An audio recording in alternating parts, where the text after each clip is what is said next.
And when Aaron and all the children of Israel saw Moses, behold, the skin of his face shone, and they were afraid to come near him.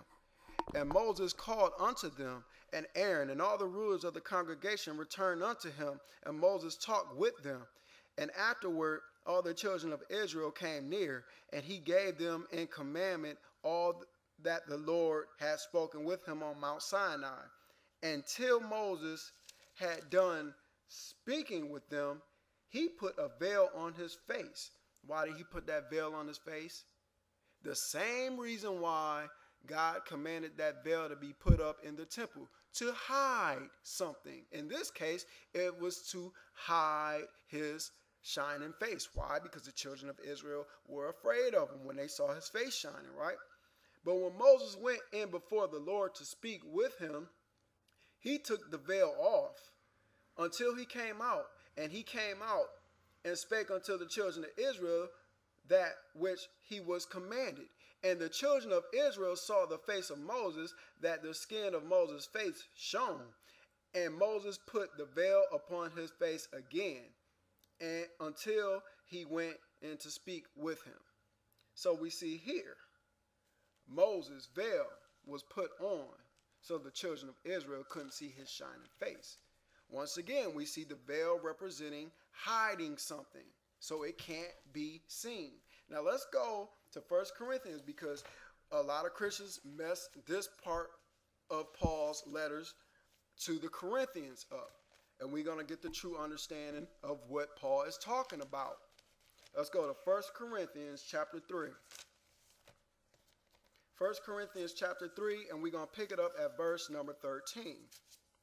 Because Christians, a lot of times when they try to prove to you that we don't have to keep none of the commandments of God, what they want to do is they always go to Paul's letters. This is one of the popular places that they go to try to prove that we don't have to keep God's commandments. So, 1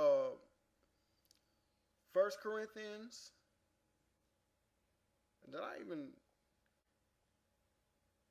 no, that can't be. It's got to be 2 Corinthians. Let me see. Yep, 2 Corinthians, my fault. 2 Corinthians, we're going to start at verse number 10.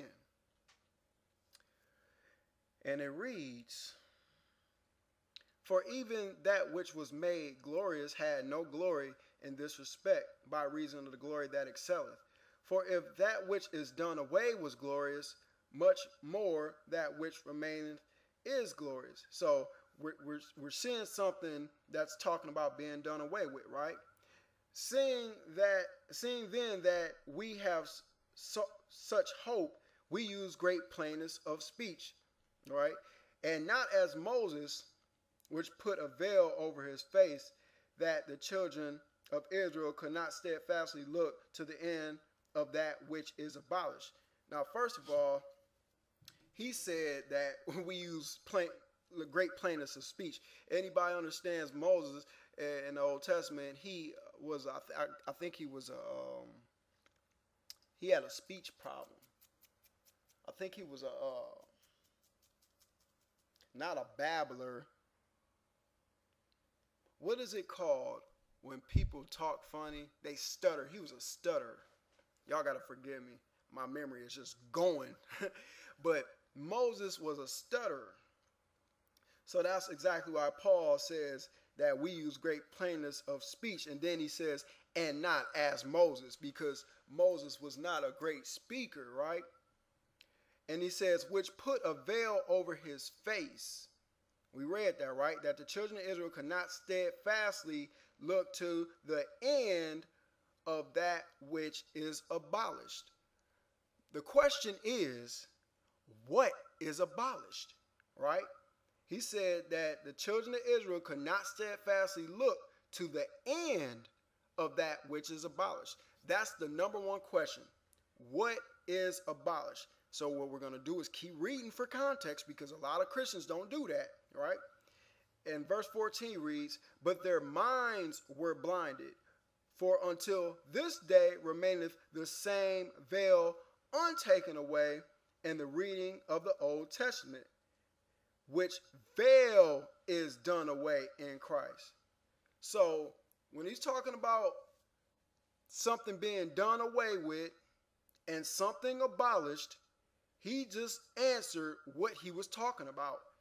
He said, which veil is done away in Christ. So what exactly is the veil? We done already read that the veil represents hiding something so it can't be seen. So in the case with Moses, his face, the veil was like was used so that people could not see his face. So the veil represented something like a blindfold, right? So he's talking about people whose minds are blinded. And that same veil or blindfold, okay, that is untaken away in the reading of the Old Testament. And he talks about this blindfold or this veil being done away in Christ. In other words, what is making us blind is done away with. What exactly is Paul talking about? Well, he's talking about in the reading of the Old Testament, and then he equates that with this veil being done away in Christ. It just seems to me that Paul is simply saying that people don't see Christ. They don't see Christ in the reading of the Old Testament. But he said that veil is done away in Christ. Okay? It's simple. People don't see Christ when they are reading the Old Testament. But listen what he says in verse number 15. He says, but even unto this day, when Moses is read, the veil is upon their heart. Nevertheless, when it shall turn to the Lord, the veil shall be taken away. That blindness. Remember, the veil represents the covering of something so that you can't see. But it's talking about taking that veil away and seeing Christ in the Old Testament scriptures when you read it. This is all Paul is talking about. But see, what the Christians want to do is make the veil be the law. He didn't say that the law was done away with in Christ. He said the veil is done away in Christ. That's exactly what he says in verse 14. And the veil represents not seeing something. What are people not seeing? They're not seeing Christ when Moses is read. That's all Paul is talking about. It's simple. The people are not seeing Christ in the 5 books of Moses when they read those particular books. But he says that that veil is done away in Christ. It's just that simple.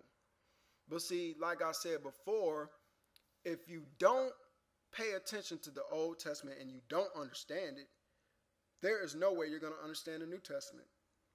You're going to be ripping Paul's letters out of context, saying that he said something that he never, ever said. He never said the law was done away with in none of his writings. He said the veil is done away with. That big old curtain was done away with when Jesus Christ died. That's why it was ripped down, because God wanted everybody to see the ultimate sacrifice in the open. Not like in the Old Testament times when they went behind that curtain at the Day of Atonement, where all the atonements were made for the sins of the children of Israel. This is really actually a really simple class. But when you are indoctrinated with lies, you make simple things into hurdles. We don't have to jump so high to understand the Bible. It's really quite simple. This whole lesson is based upon the veil. And all that veil represents is hiding something so it cannot be seen. In the case with Jesus Christ, that veil was ripped down because that atonement, that sacrifice was out in the open for all to see who were there. In the case in 2 Corinthians chapter number 3, that veil is done away with in Christ. Because people, all Paul was saying is, people do not see Christ when they read Moses. I hope everybody is learning. I hope everybody can appreciate the wisdom and knowledge that God gives us. And we thank you for your time.